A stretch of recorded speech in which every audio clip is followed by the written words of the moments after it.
Rain is not just weather in a survival scenario. Rain is an atmospheric weapon designed to strip mine your body heat. Water conducts heat away from your skin 25 times faster than air. That means if you are wet in 40-degree weather, your body thinks it is below zero. The moment your base layers soak through, the countdown clock to hypothermia accelerates from days to hours. Most people think the danger is drowning or flooding. They are wrong. The danger is the slow, silent failure of your body's thermal regulation system. Today, I am downloading 10 tactical hacks for heavy rain survival. We are going to cover the geometry of tarp pitching, the chemistry of waterproof fire, and how to use your own body as a clothes dryer. These are not camping tips. They are thermal defense protocols. You need to stick with me until the very end because hack number 10 is the grand finale. It is called the trench foot trap. It is a horrific condition that eats your extremities while you sleep, fueled by a single moment of laziness. If you ignore number 10, you might wake up, but your toes won't. Let's get to work. Number 1, the 60-degree roof angle. You pitch your tarp. It looks good. Then the storm hits, and 2 hours later, you are waking up to a cold shower inside your shelter. Why? You failed the physics test. The science of saturation, water has mass. If your roof is pitched at a standard 45-degree angle or flatter, the friction of the fabric holds the water droplets in place. They pool. As they pool, the hydrostatic pressure increases, forcing moisture through the microscopic weave of the material. Even waterproof materials will eventually wet out if water sits on them. The pro solution: you must aggressively steepen your pitch. You need a minimum angle of 60 degrees. At this angle, gravity overpowers friction. The water hits the roof and immediately accelerates to the ground. It creates a shedding velocity that prevents pooling. If you can sit up in your shelter and the walls feel like they are closing in on you, you are doing it right.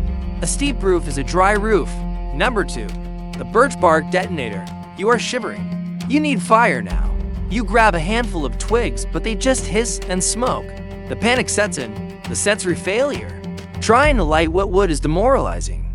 The hiss of water turning to steam is the sound of your fire dying.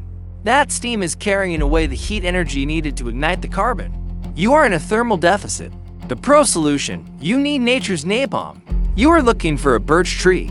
The white, papery bark of the birch tree is impregnated with a hydrophobic oil called betchlin. This oil repels water on a molecular level. You can peel a sheet of bark off a completely rotten, soaking wet log. Shake off the surface droplets and fluff up the fibers. When you hit it with a spark, it won't hiss, it will detonate into a hot, oily flame. It burns vigorously enough to dry out the wet twigs you place on top of it. It is the ultimate cheat code for wet weather combustion. Number 3, the trash bag lung. You have a fancy rain cover for your backpack. You think your gear is safe. You cross a river, slip, and submerge. Now, your sleeping bag is a wet sponge. The thermal consequence: a wet sleeping bag is useless. Insulation works by trapping air. Water displaces that air. If your insulation gets wet, you have zero protection against the night. Reliance on external rain covers is a rookie mistake because they can be torn off or leak at the seams. The pro solution: you need to waterproof from the inside out. This is the trash bag lung method. Before you pack a single item, take a heavy-duty 3mm contractor trash bag and line the inside of your empty backpack. Stuff your sleeping bag and clothes inside the trash bag. Push the air out, twist the top, and tuck it down. Now, buckle your pack closed. Even if you fall into a lake and your backpack fills with water, the lung inside remains airtight and bone dry. It is a redundant system that ensures your survival gear stays viable, unlike the biological rot we will discuss in number 10. Number 4, the human kiln drying. Your gloves are soaked. Your socks are damp. You try to dry them by the fire, but the steam just makes them wetter, or you burn them. The evaporation physics: fire is too intense and inconsistent for drying delicate synthetics in a storm. You need a regulated heat source with ventilation. You are that heat source. The pro solution: use the human kiln while you are hiking or active. Place your damp bring them out first socks or gloves inside your jacket, directly against your skin in your armpits or near your groin. These are high heat zones. Your metabolic furnace generates 98 degrees of constant heat. This heat evaporates the moisture and the breathability of your Gore-Tex or outer shell vents that vapor into the atmosphere. You are literally cooking the water out of your clothes. It feels clammy at first, but after an hour, they will be warm and dry. Number 5, the U-trench gutter. You have a great roof. The air is dry, but at 3 a.m., you wake up lying in a puddle of mud. The hydrostatic threat. Rain doesn't just fall down, it flows sideways. Surface runoff moves downhill in sheets. If your shelter is in the path of this flow, your floor becomes a riverbed. Once the ground under you is saturated, it sucks the heat out of your kidneys and spine. The pro solution. Before the first drop falls, grab your digging stick. Go to the uphill side of your shelter. Dig a trench about 4 inches deep and 4 inches wide in a U or V shape. That extends past the edges of your sleeping area. This intercepts the sheet of water flowing down the hill and diverts it around your thermal fortress. You are essentially engineering a moat to defend your dry zone. This keeps the water out of your bed, which is critical to avoiding the deceptive trap waiting in number 10. Number 6, the spruce umbrella zone. The storm opens up instantly. You are getting soaked to the bone while trying to set up camp. You need a tactical pause. The canopy shield. Deciduous trees with leaves are terrible umbrellas. They funnel water down the trunk. But conifers, specifically mature spruce and hemlock trees, are engineered differently. Their branches grow in dense, downward-sloping layers like shingles on a roof. The pro solution: look for the widest, oldest spruce tree you can find. Crawl underneath the low-hanging branches. Near the trunk, you will often find that the ground here is dusty and dry. Even in a downpour, the accumulation of dead needle stuff acts as a sponge. This is your staging area. Use this dry zone to prepare your kindling, organize your gear, or just wait out the worst of the squall without losing core temperature. Number 7, the platform elevation. The ground is wet. Even with the trench, the mud is cold. If you lay your sleeping pad directly on the earth, you are losing the war. The conduction trap. The earth is an infinite heat sink. It will absorb every calorie your body generates and give nothing back. Wet earth conducts heat away even faster. Sleeping on the ground in the rain is a fast track to a system shutdown. The pro solution: you must elevate. Build a raised bed. Lay down to thick logs parallel to each other. Span them with smaller cross bowls or thick boughs. You want to be at least 6 inches off the deck. Pile spruce boughs or dry grass on top of this frame. This creates a massive air gap beneath you. Air is the best insulator. By breaking the conductive link with the cold mud, you preserve your body's fuel. Number 8, the fire roof reflector.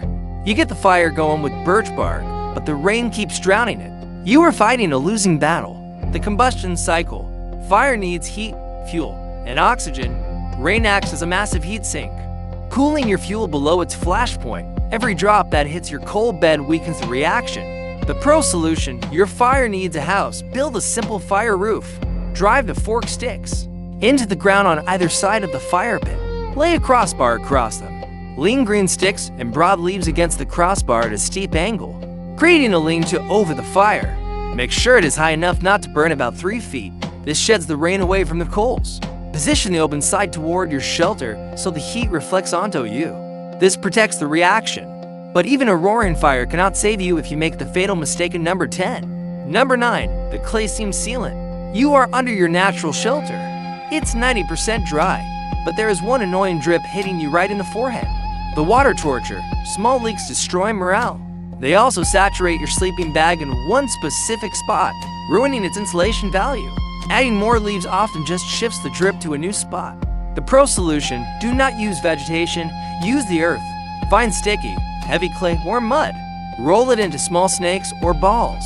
Press this natural caulking into the crotches of branches where water is collecting, or smear it over the knot holes in your tarp. You can mold the clay to create tiny spouts that direct the water flow away from your face. It is primitive plumbing and it works. Number 10, the trench foot trap. This is the grand finale. This is the horror story of wet weather warfare. It is not caused by freezing.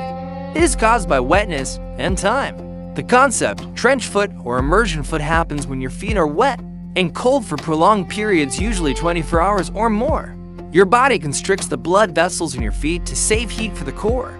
The nerves and tissue, starved of oxygen and nutrients, begin to die.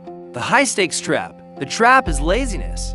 You survive the day. You hike hard. You are exhausted. You crawl into your shelter and you think, I'm too tired to change my socks. I'll just sleep in them and dry them out. That is the fatal error. You pass out while you sleep. The wet bacteria thrive and your tissue begins to liquefy. You wake up and your feet are waxy. white, and numb. This leads to gangrene and, eventually, amputation. The pro solution: you must have a sacred pair of sleep socks. These are thick, dry wool socks that stay in your sleeping bag and never leave it. No matter how tired you are, you must perform the foot drill. Strip off wet socks, dry your feet, massage them to return circulation, and put on the sleep socks. If you don't have dry socks, sleep barefoot. Never, ever sleep in wet socks. It is better to have cold feet for 10 minutes than no feet for the rest of your life. Survival is about discipline. The rain will find your weakness, do not give it one. In the next video, we will dive deeper into river crossing tactics. Subscribe so you don't miss it. Stay dry and stay safe.